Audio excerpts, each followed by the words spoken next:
Student Gita স্কুলে ভর্তি হয়েছিল, আমরা প্রত্যেকে গীতা বিতরণ করেছিলাম অত্যন্ত সুন্দরভাবে। কিন্তু দুর্ভাগ্যের বিষয়, যত দিন যাচ্ছে ততই দেখা যাচ্ছে ছাত্রদের সংখ্যা কমে যাচ্ছে। এক পর্যায়ে আজকে এখানে উপস্থিত নেই এই নারী শিক্ষা একাডেমি আমার শিক্ষক গণেশ ধর, তিনি কষ্ট করে সেখান থেকে আসছেন আমার সুজনের ছাত্র, এসে এই বিদ্যানিকেতনের ছাত্র।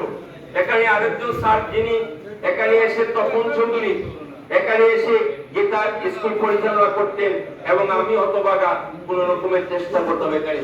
আমি যেটা মনে করি, এই গীতা স্কুল শুধু পরিচালনা করলে হবে না, কেননা এই গীতা হচ্ছে পঞ্চম বেদ, তার পূর্বে রয়েছে প্রধানতম 4টি বেদ, এই 4 উপনিষদ রয়েছে, মহাভারত রামায়ণ রয়েছে।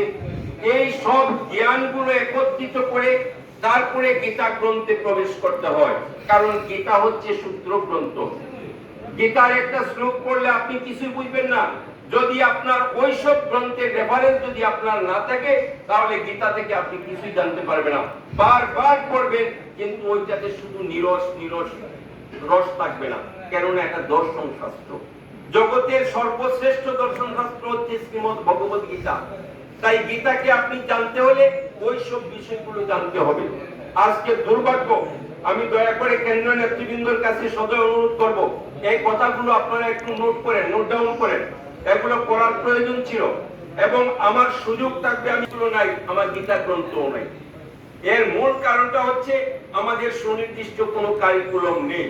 এখানে 5 বছরের একটা শিশু এসে যে মন্ত্র শিখছে, 15 বছরের একটা যুবক ছেলে এসে একই পড়া শিখছে, 20 বছরের একটা মেয়ে এসে সেও একই শ্লোক শিখছে। ওই জায়গাতে কোনো তার নতুনত্ব কিছু নেই। আমাদের সর্বাগ্রে প্রয়োজন জাতীয় কারিকুলামের সাথে আমার ছাত্রছাত্রীরা বাংলা শিখবে, গণিত শিখবে, ইংরেজি শিখবে, সমাজ শিখবে, সব বিষয়ের সাথে বিজ্ঞান শিখবে। তার সাথে সাথে বয়স এবং মেধার সাথে সামঞ্জস্য করে তাকে ধর্মীয় কারিকুলাম প্রস্তুত করতে হবে। এই ধর্ম কারিকুলামের মাধ্যমে আমার সন্তানদেরকে আগামীতে নিয়ে যেতে হবে।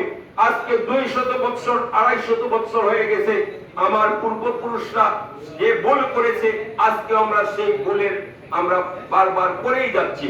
যেখানে আমাদের স্কুল ছিল, পাঠশালা ছিল, সংস্কৃত কলেজ ছিল, সংস্কৃত বিদ্যালয়গুলো ছিল, আমাদের সন্তানেরা প্রধান বিদ্যাপীঠ নবদ্বীপ ছিল, প্রধান বিদ্যাপীঠ কাশিধাম ছিল, যেখানে গিয়ে জ্ঞান বিজ্ঞান আহরণ করেছে।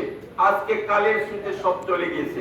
তার মূল কারণটা শাসন করেছে, আমরা মনে করেছি আমরা এই আধুনিক জ্ঞান বিজ্ঞানে যদি আমরা নিজেকে উন্নত করতে না পারি, তাহলে আমরা মানুষ হব না।